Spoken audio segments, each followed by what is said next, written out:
बयान 8। बद्रीनाथ जालिम खां की फिक्र में रवाना हुए। वो क्या करेंगे, कैसे जालिम खां को गिरफ्तार करेंगे, इसका हाल किसी को मालूम नहीं। जालिम खां ने आखिरी इश्तिहार में महाराज को धमकाया था कि अब तुम्हारे महल में डाका मारूंगा। महाराज पर इश्तिहार का बहुत कुछ असर हुआ।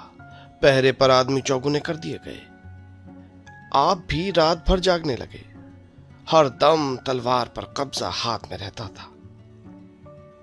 बद्रीनाथ के आने से कुछ तसल्ली हो गई थी, मगर जिस रोज वो जालिम खां को गिरफ्तार करने चले गए, उसके दूसरे ही दिन फिर इश्तिहार शहर में हर चौमुहानियों और सड़कों पर चिपका हुआ पाया, जिसमें का एक कागज जासूस ने लाकर दरबार में महाराज के सामने पेश किया और दीवान हरदयाल सिंह ने पढ़कर सुनाया।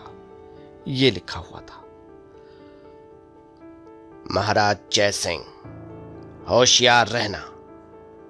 पंडित बद्रीनाथ की अय्यारी के भरोसे मत भूलना। वो कल का छोकरा क्या कर सकता है।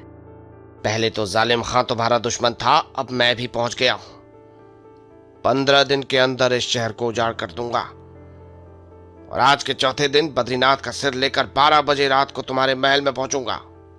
होशियार, उस वक्त भी जिसका जी चाहे मुझे गिरफ्तार कर ले।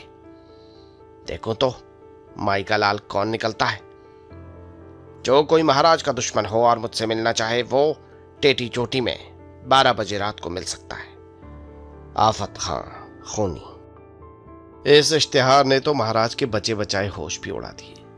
बस यही जी में आता था कि इसी वक्त विजयगढ़ को छोड़ के भाग जाएं, मगर जवामर्दी और हिम्मत ऐसा करने से रोकती थी। जल्दी से दरबार बर्खास्त किया। दीवान हरदयाल सिंह को साथ ले दीवान खाने में चले गए और इस नए आफत खां खूनी के बारे में बातचीत करने लगे। महाराज, अब क्या किया जाए। एक ने तो आफत मचा ही रखी थी, अब इस दूसरे आफत खां ने आकर और भी जान सुखा दी। अगर ये दोनों गिरफ्तार न हुए तो हमारे राज्य करने पर लानत है। हरदयाल सिंह, बद्रीनाथ के आने से कुछ उम्मीद हो गई थी कि जालिम खां को गिरफ्तार कर लेंगे, मगर अब तो उनकी भी जान बचती नजर नहीं आती। महाराज, किसी तरकीब से आज की यह खबर नौगढ़ पहुंचती तो बेहतर होता। वहां से बद्रीनाथ की मदद के लिए कोई और अय्यार आ जाता।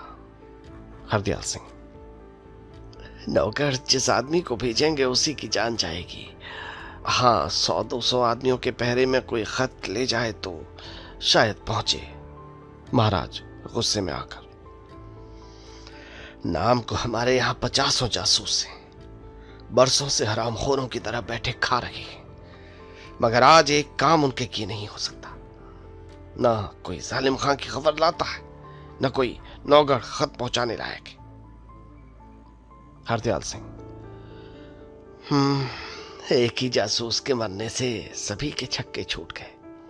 खैर, आज शाम को हमारे कुल जासूसों को लेकर बाग में आओ। या तो कुछ काम ही निकालेंगे या सारे जासूस तोप के सामने रखकर उड़ा दिए जाएंगे। फिर जो होगा देखा जाएगा। मैं खुद उस हरामजादे को पकड़ूंगा। जो हुक्म। बस अब जाओ, जो हमने कहा है उसकी फिक्र करो।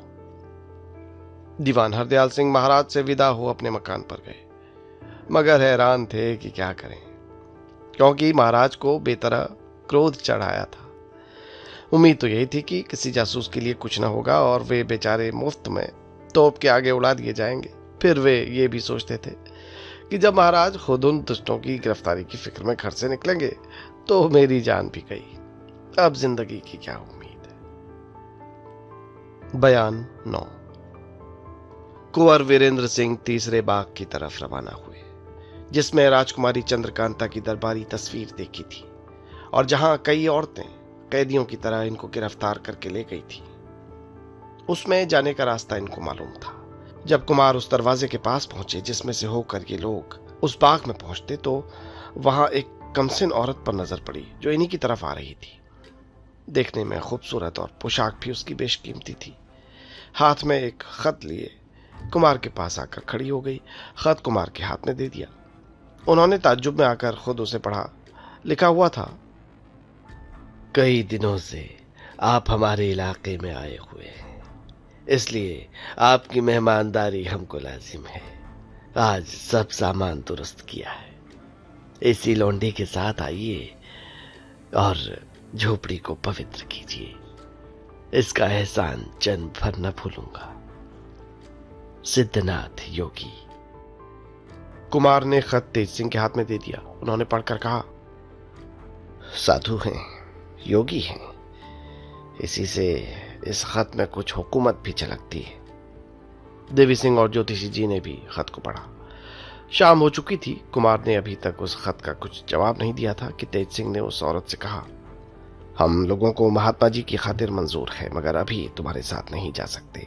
घड़ी भर के बाद चलेंगे, क्योंकि संध्या करने का समय हो चुका है। औरत, तब तक मैं ठहरती हूं। आप लोग संध्या कर लीजिए। अगर हुक्म हो तो संध्या के समय के लिए जल और आसन ले आऊं? देवी सिंह, नहीं, कोई जरूरत नहीं। औरत, तो फिर यहां संध्या कैसे कीजिएगा? इस बाग में कोई नहर नहीं, बावड़ी नहीं। तेज सिंह, उस दूसरे बाग में बावड़ी है। औरत, इतनी तकलीफ करने की क्या जरूरत है? मैं अभी सब सामान लिए आती हूं। या फिर मेरे साथ चलिए, उस बाग में संध्या कर लीजिएगा। अभी तो उसका समय भी नहीं बीत चला है। तेज सिंह, नहीं, हम लोग इसी बाग में संध्या करेंगे। अच्छा, जल ले आओ। इतना सुनते ही वो औरत लपकती हुई तीसरे बाग में चली गई। कुमार, इस खत को भेजने वाले अगर वे योगी ही हैं जिन्होंने मुझे कूदने से बचाया था, तो बड़ी खुशी की बात है। जरूर वहां वनकन्या से भी मुलाकात होगी। मगर तुम रुक क्यों गए? उसी बाग में चलकर संध्या कर लेते। मैं तो उसी वक्त कहने को था, मगर ये समझकर चुप हो रहा कि शायद इसमें भी तुम्हारा कोई मतलब हो। तेज सिंह, जरूर ऐसा ही है। देवी सिंह, क्यों उस्ताद, इसमें क्या मतलब है? तेज सिंह, देखो, मालूम हुआ ही जाता है। कुमार, तो कहते क्यों नहीं? आखिर कब बतलाओगे? तेज सिंह, हमने ये सोचा कि कहीं योगी जी हम लोगों से धोखा न करें, कि खाने पीने में बेहोशी की दवा मिलाकर खिला दें। जब हम बेहोश हो जाएं तो उठवाकर खो के बाहर रखवा दें और यहां आने का रास्ता बंद करवा दें। ऐसा करने से तो हमारी पूरी मेहनत बेकार हो जाएगी। देखिए, आप भी इसी बाग में बेहोश किए गए थे जब कैदी बनाकर लाए थे, और प्यास लगने पर एक कटोरा पानी पिया था, उसी वक्त बेहोश हो गए थे। अगर ऐसा न हुआ होता तो उसी समय कुछ न कुछ यहाँ का हाल मिल गया होता। फिर मैं ये भी सोचता हूँ कि अगर हम लोग वहां जाकर भोजन से इनकार करेंगे तो ठीक न होगा, क्योंकि दावत कबूल करके मौके पर खाने से इनकार कर जाना उचित नहीं है। देवी सिंह, तो फिर क्या तरकीब सोची है?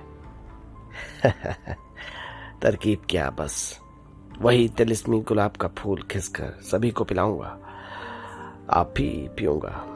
फिर 7 दिन तक बेहोश करने वाला कौन है? कुमार, हाँ ठीक है, पर वो वैद्य भी कैसा चतुर होगा जिसने दवाइयों से ऐसे काम के नायाब फूल बनाए। कुमार, ठीक ही है। इतने में वही औरत सामने से आती दिखाई पड़ी। उसके पीछे 3 लौंडियां आसन, पंचपात्र, जल इत्यादि हाथों में लिए आ रही थी। उस बाग में एक पेड़ के नीचे कई पत्थर बैठने लायक रखे हुए थे। औरतों ने उन पत्थरों पर सामान दुरुस्त कर दिया। इसके बाद तेज सिंह ने उन लोगों से कहा, अब थोड़ी देर के वास्ते तुम लोग अपनी बाग में चली जाओ, क्योंकि औरतों के सामने हम लोग संध्या नहीं करते। आप लोगों की खिदमत करते जन्म बीत गया। ऐसी बातें क्यों करते हैं? सीधी तरह से क्यों नहीं कहते कि हट जाओ? लो, मैं जाती हूं। कहती हुई वो औरत लौंडियों को साथ ले चली गई। उसकी बात पर ये लोग हंस पड़े और बोले, जरूर अय्यारों के संग रहने वाली है। संध्या करने के बाद तेज सिंह ने तिलिस्मी गुलाब का फूल पानी में घिसकर सभी को पिलाया और आप भी पिया, और तब राह देखने लगे कि वो औरत फिर आए तो हम उसके साथ चलें। थोड़ी देर के बाद वही औरत फिर आई।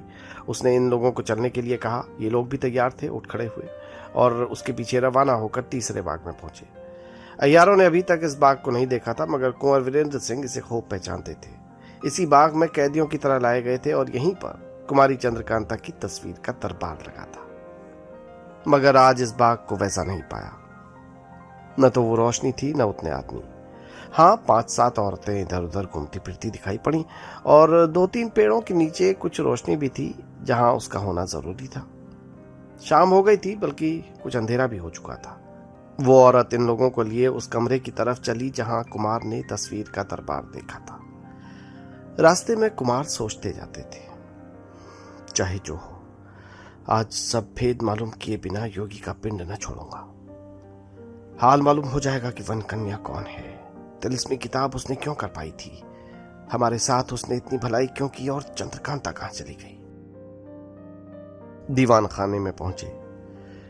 आज यहां तस्वीर का दरबार न था, बल्कि उन्हीं योगी जी का दरबार था जिन्होंने पहाड़ी से कूदते हुए कुमार को बचाया था।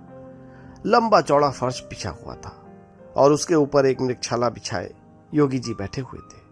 बाईं तरफ कुछ पीछे हटकर वन कन्या बैठी थी और सामने की तरफ 4-5 लौंडियां हाथ जोड़े खड़ी थी। कुमार को आते देख योगी जी उठ खड़े हुए, दरवाजे तक आकर उनका हाथ पकड़कर अपनी गद्दी के पास ले गए और अपने बगल में दाहिनी ओर मृगशाला पर बैठाया। वन कन्या उठकर कुछ दूर जा खड़ी हुई और प्रेम भरी निगाहों से कुमार को देखने लगी। सब तरफ से हटकर कुमार की निगाह भी वन कन्या की तरफ जा डटी। इस वक्त इन दोनों की निगाहों से मोहब्बत, हमदर्दी और शर्म टपक रही थी। चारों आंखें आपस में खुल रही थी। अगर योगी जी का ख्याल न होता तो दोनों दिल खोलकर मिल लेते, मगर नहीं, दोनों ही को इस बात का ख्याल था कि इन प्रेम की निगाहों को योगी जी न जानने पाए। कुछ ठहरकर योगी और कुमार में बातचीत होने लगी। योगी, आप और आपकी मंडली के लोग कुशल मंगल से तो हैं? कुमार, आपकी दया से हर तरह से प्रसन्न हैं, परंतु क्या? परंतु कई बातों का भेद न खुलने से तबीयत को चैन नहीं है। फिर भी आशा है कि आपकी कृपा से हम लोगों का ये दुख भी दूर हो जाएगा। परमेश्वर की दया से अब कोई चिंता न रहेगी और आप सबके संदेह छूट जाएंगे। इस समय आप लोग हमारे साग सत्तू को कबूल करें। इसके बाद रात भर हमारे और आपके बीच बातचीत होती रहेगी। जो कुछ पूछना हो पूछिएगा। ईश्वर चाहेंगे तो आप किसी तरह का दुख न उठाना पड़ेगा और आज ही से आपकी खुशी का दिन शुरू होगा। योगी की अमृत भरी बातों ने कुमार और उनके अय्यारों के सूखे दिलों को हरा कर दिया। तबीयत प्रसन्न हो गई। उम्मीद बन गई कि अब सब काम पूरा हो जाएगा। थोड़ी देर के बाद भोजन का सामान दुरुस्त किया गया। खाने की जितनी चीजें थी सब ऐसी थीं कि सिवाय राजा महाराजाओं के और किसी के यहाँ न पाई जाएं। खाने पीने से निश्चिंत होने पर बाग के बीचों बीच पत्थर के खूबसूरत चबूतरे पर फर्श बिछाया गया और उसके ऊपर मृगशाला बिछाकर योगी जी बैठ गए। अपने बगल में कुमार को बैठा लिया। कुछ दूर पर हटकर वन कन्या अपनी 2 सखियों के साथ बैठी और जितनी औरतें थी हटा दी गईं। रात पहर भर से ज्यादा जा चुकी थी। चंद्रमा अपनी पूर्ण किरणों से उदय हो रहे थे। ठंडी हवा चल रही थी जिसमें सुगंधित फूलों की मीठी महक उड़ रही थी। योगी ने मुस्कुराकर कुमार से कहा, अब जो कुछ पूछना हो पूछिए, मैं सब बातों का जवाब दूंगा और जो कुछ काम आपका अभी तक अटका है उसको भी कर दूंगा। कुंवर वीरेंद्र सिंह के जी में बहुत सी ताज्जुब भरी बातें भरी हुई थी। हैरान थे कि पहले क्या पूछें। आखिर खूब संभल कर बैठे और योगी से पूछने लगे। बयान 10। जो कुछ दिन बाकी था दीवान हरदयाल सिंह ने जासूसों को इकट्ठा करने और समझाने बुझाने में बिताया। शाम को सब जासूसों को साथ लेकर हुक्म के मुताबिक महाराज जयसिंह के पास बाग में हाजिर हुए। खुद महाराज जयसिंह ने जासूसों से पूछा, तुम लोग जालिम खां का पता क्यों नहीं लगा सकते?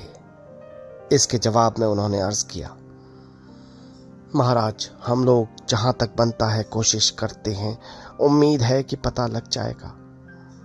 महाराज ने कहा, आफत खां, एक नया शैतान पैदा हुआ।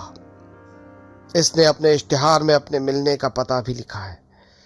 फिर क्यों नहीं तुम लोग उसी ठिकाने पर मिलकर उसे गिरफ्तार करते हो? जासूसों ने जवाब दिया, महाराज, आफत खां ने अपने मिलने का ठिकाना टेटी चोटी लिखा है।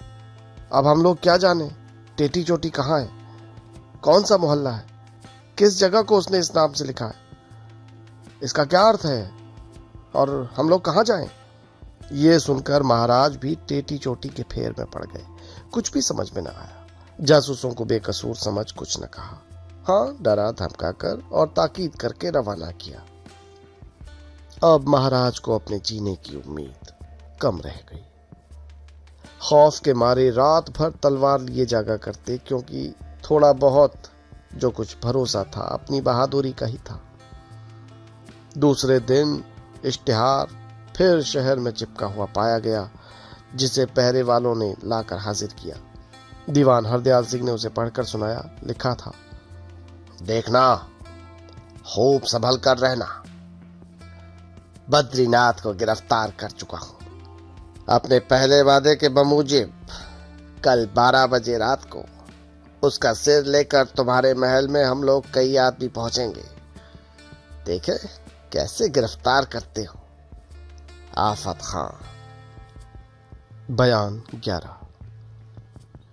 विजयगढ़ के पास भयानक जंगल में नाले के किनारे एक पत्थर की चट्टान पर 2 आदमी आपस में धीरे धीरे बातचीत कर रहे हैं। चांदनी खूब छिटकी हुई है, जिसमें इन लोगों की सूरत और पोशाक साफ दिखाई पड़ती है। दोनों आदमियों में से जो दूसरे पत्थर पर बैठा हुआ है, उसकी उम्र लगभग 40 की होगी। काला रंग, लंबा कद, काली दाढ़ी, सिर्फ जांघिया और चुस्त कुर्ता पहने हुए, तीर कमान और ढाल तलवार आगे रखे, एक घुटना जमीन के साथ लगाए बैठा है। बड़ी बड़ी काली और कड़ी मूछें ऊपर को चढ़ी हुई हैं। भूरी और खूंखार आंखें चमक रही हैं। चेहरे से बदमाशी और लुटेरापन झलक रहा है। इसका नाम जालिम खां है। दूसरा शख्स जो उसी के सामने वीरासन में बैठा है, उसका नाम आफत खां है। मंझला कद, लंबी दाढ़ी, चुस्त पायजामा और कुर्ता पहने, गंडासा सामने और एक छोटी सी गठरी बाईं तरफ रखे जालिम खां की बात को खूब गौर से सुनता और जवाब देता है। जालिम खां, तुम्हारे मिलने से बड़ा सहारा हो गया। आफत खां, इसी तरह मुझको तुम्हारे मिलने से। देखो ये गंडासा, इसी से हजारों आदमियों की जानें जाएंगी। मैं सिवाय इसके कोई दूसरा हरबा नहीं रखता। ये जहर से बुझाया हुआ है, जिसे जरा भी जख्म लग जाए फिर उसके बचने की कोई उम्मीद नहीं। जालिम, बहुत हैरान होने पर तुमसे मुलाकात हुई। आफत, मुझे तुमसे जरूर मिलना था, इसलिए इश्तिहार चिपका दिए, क्योंकि तुम लोगों का कोई ठिकाना तो था नहीं जहां खोजता। लेकिन मुझे यकीन था कि तुम अय्यारी जरूर जानते होगे, इसीलिए अय्यारी बोली में अपना ठिकाना लिख दिया, जिससे किसी दूसरे की समझ में ना आए कि कहां बुलाया है। जालिम, ऐसे ही कुछ थोड़ी सी अय्यारी सीखी थी, मगर तुम इस फन में उस्ताद मालूम होते हो, तभी तो बद्रीनाथ को झट गिरफ्तार कर लिया। मैं तो कुछ नहीं, हाँ, बद्रीनाथ जैसे छोकरे के लिए बहुत हो। तुम जो चाहो, मगर मैंने तुमको अपना उस्ताद मान लिया। जरा बद्रीनाथ की सूरत तो दिखा दो। हाँ, देखिए, धड़ तो उसका गाड़ दिया, मगर सिर गठरी में बंधा है। लेकिन हाथ मत लगाना, क्योंकि इसको मसाले से तर किया है, कहीं कल तक सड़ न जाए। इतना कहकर आफत खां ने अपनी बगल वाली गठरी खोली, जिसमें बद्रीनाथ का सिर बंधा हुआ था। कपड़ा खून से तर हो रहा था। जितने आदमी उसके साथियों में से उस जगह थे, बद्रीनाथ की खोपड़ी देख खुशी के मारे उछलने लगे। जालिम, ये शख्स बड़ा शैतान था। आफत, होगा, लेकिन मुझसे बचकर कहां जाता। मगर उस्ताद, तुम एक बात बड़ी बेढप कहते हो कि कल 12 बजे रात को महल में चलना होगा। बेढप क्या है? देखो कैसा तमाशा होता है। मगर उस्ताद, तुम्हारे इश्तिहार देने से उस वक्त वहां बहुत से आदमी इकट्ठा होंगे, कहीं ऐसा ना हो कि हम ही लोग गिरफ्तार हो जाएं। अरे ऐसा कौन है जो हमें गिरफ्तार करे? तो भी इसमें क्या फायदा है कि अपनी जान जोखिम में डाली जाए? वक्त टाल के क्यों नहीं चलते? अरे तुम भी कहते हो, कुछ खबर भी है कि हमने ऐसा क्यों किया? अब ये तो तुम ही जानो। सुनो, मैं बताता हूं। मेरी नीयत यह है कि जहां तक हो सके जल्दी से उन लोगों को मार पीट सब मामला खत्म कर दो। उस वक्त वहां जितने आदमी मौजूद होंगे सभी को बस तुम मुर्दा ही समझ लो, बिना हाथ पैर हिलाए सभी का काम तमाम करूं तो सही। जालिम: अच्छा भला उस्ताद, ये कैसे हो सकता है? आफत खान ने बटुए में से एक गोला निकाल कर दिखाया। देखो, इस किस्म के बहुत से गोले मैंने बना रखे, जो एक एक तुम लोगों के हाथ में दे दूंगा। बस वहां पहुंचते ही तुम लोग इन गोलों को उन लोगों के हुजूम में फेंक देना जो हम लोगों को गिरफ्तार करने के लिए मौजूद होंगे। गिरते ही ये गोले भारी आवाज देकर फूट जाएंगे। इनसे बहुत सारा धुआं निकलेगा जिससे वो लोग छिप जाएंगे। आंखों में धुआं लगते ही अंधे हो जाएंगे और नाक के अंदर जहां गया कि उन लोगों की जान गई। ऐसा जहरीला ये धुआं होगा। आफत खान की बात सुनकर सबके सब मारे खुशी के उछल पड़े। जालिम खान ने कहा, भला उस्ताद, एक गोला यहाँ पटक के दिखाओ, हम लोग भी देख लें तो दिल मजबूत हो जाएगा। हाँ देखो। ये कह के आफत खान ने वो गोला जमीन पर पटक दिया। साथ ही एक आवाज देकर गोला फट गया और बहुत सा जहरीला धुआं फैला, जिसको देखते ही आफत खान, जालिम खान और उनके साथी लोग जल्दी से पीछे हट गए।